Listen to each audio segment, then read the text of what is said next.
மச்சானுக்கு love success ஆனிச்சுல பாரு, அந்த லவ் எப்படியாச்சும் பிரிச்சுடணும். அதனால மலையூருக்கு போய் அந்த லவ் முட்டு சாமியாரை கூப்பிட்டு, சாமி சாமி இது மாதிரி என் மச்சானுக்கு லவ் சக்சஸ் ஆச்சு, அந்த லவ் எப்படியாச்சும் பிரிச்சுடணும்னு சொல்லிருந்தா. சேரா பிரிச்சு விட்டுருவோம்டா போய். அடே பேயில போமா. செவா போய் லவ் முட்டி சாமியாரை பாத்துட்டு வந்துடும். கும்புரன் சாமி, இந்தாங்க சாமி வெத்தலை பாக்கு. என்னப்பா மலையூர் லவ் முட்டி சாமியார தேடி வந்திருக்கீங்களே, எந்த லவ் பிரிக்கணும்? என் மச்சாண்டு லவ் பிரிக்கணும் சாமி. அதுக்கு என்ன செலவானாலும் பரவாயில்ல, எப்படியாச்சும் என் மச்சாண்டு லவ் பிரிச்சு விட்டுருங்க சாமி. பிரிச்சா போச்சு. என்னப்பா கதிரை செலவை பிரிக்கணுமா? என்ன சாமி மனசுல நினைச்சது அப்படியே சொல்றீங்க? அதெல்லாம் ஹாலி சொல்லி உட்கால ஒளியோட பவர். சொல்லி உட்கால ஒளிய கதிரை செலவை பிரிக்கண்டா.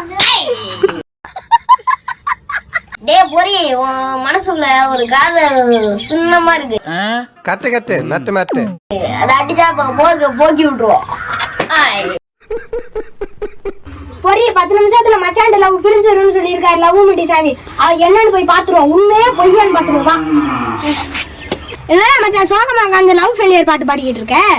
அதாடா மச்சான், ஆளை விட்டுட்டு போச்சு. அது பின்னாடி 1 கிலோமீட்டர் போனதுக்கு உங்க பின்னாடி வந்து கூட ஒரு போட்டா கிட்ட வாங்கி கொடுத்துட்டு போயிடும். எப்ப பார்த்தாலும் சோறு சோறு சோறு. சொன்ன மாதிரியே 10 நிமிஷத்துல லவ் முட்டி சாமியாரு மச்சாண்ட போய் பிரிச்சு விட்டாரு.